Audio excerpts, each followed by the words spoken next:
Salt is the single most important seasoning for your food, but most of us don't realize we can upgrade it. I have 3 flavored salt recipes that can be made in under 5 minutes, add more flavor to anything you sprinkle them on, and they basically last forever. We're making a classic rosemary salt, a spicy sriracha salt, and an elegant yet surprisingly simple black truffle salt. Our first salt we're making is by far the most popular, which is a delicious rosemary salt. First thing we're gonna do is grab ourselves our food processor, and in the food processor, we're gonna throw in 1 cup of kosher salt. Make sure you're using coarse kosher salt and not the finely ground table salt. Next, we're gonna grab ourselves our rosemary, and I'm gonna use one of these entire little oyster packets. And to prep our rosemary, all we're gonna do is just strip the leaves off from the stem. So just grab it from the top and pull all those leaves off. You should be left with a nice little naked stem. Once all the rosemary is in there, we're next gonna toss in our sage, which I'm using half of these little oyster packets here. And to pluck the sage, it's even easier than the rosemary. Just rip off those beautiful leaves and toss them in your air fryer. Food processor.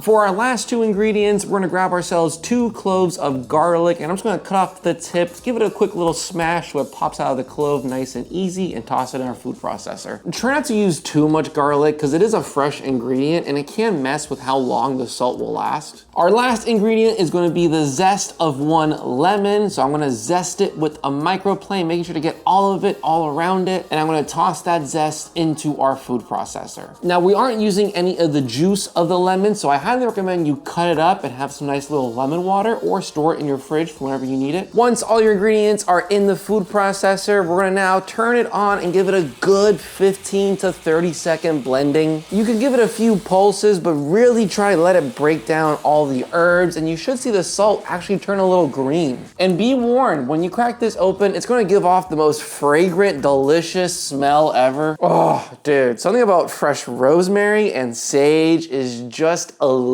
Pour that into a small container, and now this is your rosemary salt. You can put this stuff on anything you want. I personally like to season my proteins with this, like lamb or chicken or even beef. And I would recommend storing this in an airtight container and then throwing it in the fridge. This thing will definitely last a few weeks to even a month or 2 when refrigerated. You might see some of the green herbs turn a little brown, but don't worry, it's okay. It's still perfectly safe. The next salt we're gonna be making is a Siracha hot salt, which I'm super excited for because I've never actually made it yet. Oh, and if you're enjoying this video, please hit the like and subscribe button. Would appreciate any support you can provide. Now, in our food processor, we're gonna toss in 1 cup of kosher salt, followed by 1/3 of a cup of Siracha, 1.5 teaspoons of chili crisp. Try your best to just use the solids and not any of the oil in the bottom. Lastly, we're gonna throw in jalapeno powder. This is about 3 jalapenos worth. And if you can't get jalapeno powder, don't worry, this ingredient is optional, but you could also make it very easily. To make this jalapeno powder, all you have to do is slice 3 jalapenos very thin as you possibly can. I'll then throw them on a sheet tray, and if you have a wire rack, I recommend using it because it speeds up the process. Toss them in the oven at 150 degrees for 6 to 8 hours. And I know that's a super long time, so if you wanna skip this ingredient, it's totally okay. At the end of the 6 to 8 hours, you should have super dried out jalapenos, and they have to be brittle to the touch. If they're still flexible and you could bend them easily, then they're not gonna turn into a powder. Now I'm gonna put all those jalapenos in a small little blender, and then I'm gonna blend it all together until you get a nice fine powder. I thought it looked kind of cool seeing that kind of powder float in the air, but that's just me. Be warned though, the smell is quite pungent.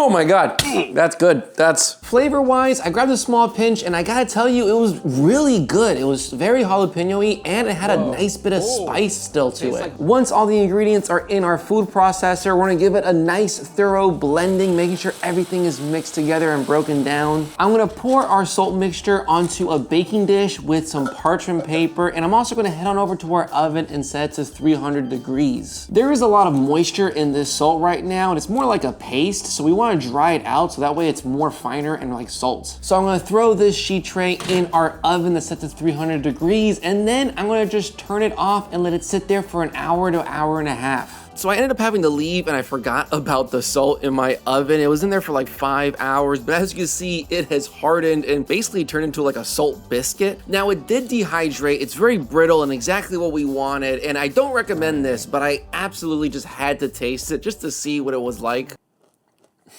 Okay, it's just salt.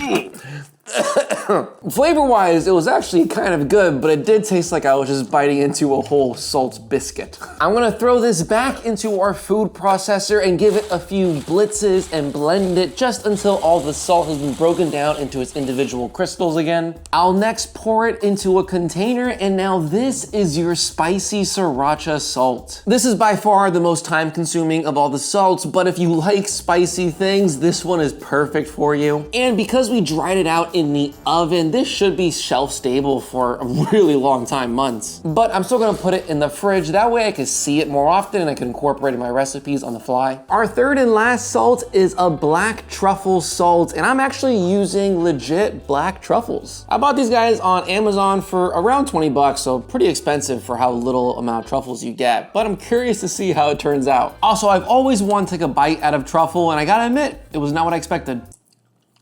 Not what I expected. It's a lot softer than I expected.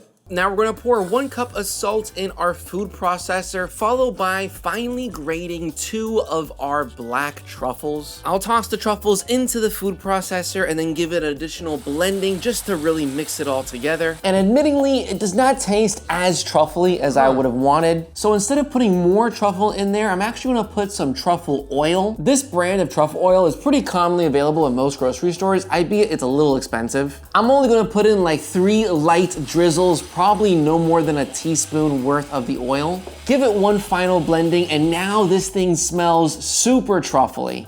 Ooh, now that's super truffly now. And it also tastes like truffle too. Whoa, okay.